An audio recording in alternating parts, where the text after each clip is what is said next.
menjadi fikih. Bahaya terbesar dalam fikih adalah apa?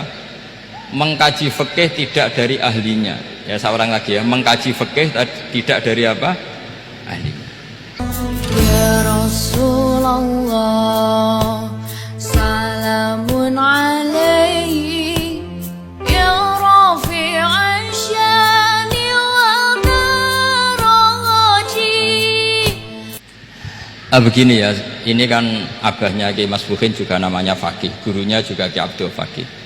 Saya berharap anak-anak Inkafa ini nekuni utamanya itu fikih. Fikih itu penting sekali. Kata Sayyid Ali yang Shahibus Simtid Durar itu, wabihi qiwamus syariah, yang bisa mengawal syariat itu hanya fikih. Fikih itu ya kalau yang paling gampang tentu kita misalnya punya Fathul Qorib, Fathul Mu'in, Fathul Wahab. Tapi yang faham betul, mesti faham itu ngelotok setengah hafal. Jangan bawa kitabnya tok, sementing sekian semester terus selesai. Itu sama-sama dosa, itu dosanya ya dosa, mahasiswanya juga dosa. Karena sudah terlanjur sarjana agama, ternyata nggak bisa, itu kan mendingan tidak sarjana agama. Itu saya tak cerita sama Kiai Roba, itu ada fatwa kiai juga wali. Suatu saat ada penyanyi dangdut top terkenal di Indonesia itu nyanyi dangdut ya penyanyi ya dai, entah itu hakikat entah majaz tidak tahu. Itu kiai itu fatwanya lucu, kalau kamu datangi dia pas main dangdut masih saya beri izin, tapi kalau datangi dia pas pengajian itu tak larang. Kan santrinya jadi eskal, ini pas pengajian dilarang, pas dangdutan kok malah dapat izin. Tapi bukan berarti halal ya, dapat izin. Dapat izin kan potensinya bisa karena dilarang lah ya tetap belerot. Terus suatu saat si santri ini setengah wali, tidak wali tapi setengah. Lama-lama itu memahami gurunya, ternyata sirinya begini. Kalau seorang penyanyi yang tidak pernah ngaji kemudian ngomong agama, itu potensinya itu fadallu wa adallu, sesat dan menyesatkan. Tapi kalau dia sedang nyanyi dangdut, penyanyinya cowok loh, sama jangan bayangkan dangdut putri, enggak, itu cowok sudah tua lagi. Jadi potensi halalnya ada lah maksudnya untuk, tapi tidak alat musiknya, orangnya. Tapi kalau dia nyanyi itu paling dosanya hanya nyanyi. Saya ulang lagi, murid tadi akhirnya paham kalau datangi pengajian itu artinya ikrar kalau dia seorang dai atau seorang yang layak ngomong apa? Agama. Itu lebih bahaya karena kita santri, apalagi kita doktor atau MM, terus ngekrori orang yang nggak jelas asal usulnya. Tapi kalau nyanyi kan nyanyi saja. Sehingga itu menjadi fikih. Bahaya terbesar dalam fikih adalah apa? Mengkaji fikih tidak dari ahlinya. Ya, seorang lagi ya, mengkaji fikih tidak dari apa? Ahlinya. Nah, kenapa demikian? Begini, saya beri contoh. Ilmu fikih itu tentu pertama dari Rasulullah SAW, kemudian bersanad sampai kita, atau kita sampai Rasulullah. Itu ngalami sekian ijtihad yang tidak mudah. Saya beri sekian contoh.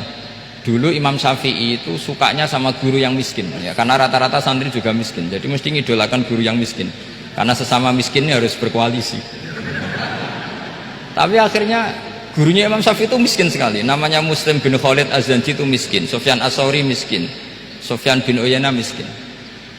Setelah ngaji di Medina itu Imam Malik itu kaya. Pas itu Imam Malik sudah kaya. Setiap ketemu Imam Syafi'i dikasih uang. Sampai ketika Imam Malik itu bilang, kamu sudah alim, ilmu saya sudah habis, kamu ngaji sama yang lain. Sama siapa?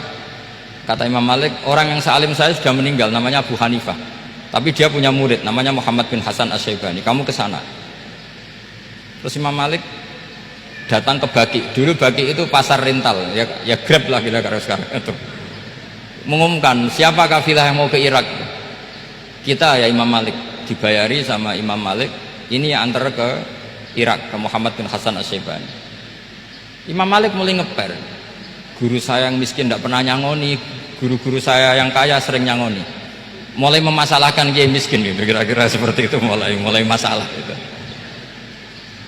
Setelah datang ke Irak di Muhammad bin Hasan Asy-Syaibani itu si Muhammad bin Hasan Asy-Syaibani itu kalau ngitung uang itu di meja tamu. Jadi punya emas lantaan, punya uang, kira-kira kalau Indonesia punya rupiah, punya dolar, dihitung itu di ruang tamu. Kata Imam Syafi'i, saya dengan Imam Malik saja nggak srek, ini lebih kedonyan lagi kiai. Ngitung uang itu di ruang tamu. Terus akhirnya si Muhammad bin Hasan Asy-Syaibani ini ahlul usul, dia pakar usul. Kamu heran sama saya? Iya, kiai kok kedonyan? Ya ngomong. Tapi kata Muhammad bin Hasan Asy-Syaibani, kalau kiai tidak boleh kaya, itu tak kayak wong fasik, ben gue demenan, gue mabuk. Oh jangan, nanti dipakai maksiat. Penjenengan mawon kersane digetokan, berarti kiai oleh sugih, mun pun angsal-angsal. Semenjak itu jadi satu fikih bagi Imam Syafi'i. Ternyata kalau mengharamkan kiai sugih berarti membolehkan yang fasik sugih. Kalau yang fasik sugih bisa dipakai i'anah alal maksiat. Semenjak itu mindset pikiran Imam Syafi'i rubah. Saking rubahnya sampai beliau berpendapat orang bisa beli Alphard, kok beli carry itu haram. Bisa jadi bupati kayak Pak Roba, kok jadi RT haram. Pokoknya gitu. Bisa keren Kak Gus Bak, kok jadi orang pendengar haram. Pokoknya haram terus. Karena dalil beliau al-Islam ya'lu wala yu'la alaih. Coba sampean ridho misalnya jadi orang Gresik dipimpin orang yang nggak sholat, ridho ndak? Ndak. Atau sholat tapi nggak bisa ngaji, ridho ndak? Ketika yang bisa ngaji berpotensi jadi bupati, terus keterusan. Karena Imam Syafi'i keterusan, ya umatnya keterusan. Akhirnya orang-orang Syafi'i itu politikus rata-rata. Ya, makanya sama jangan kaget sama Baruba. Kakak saya wakil bupati dulu.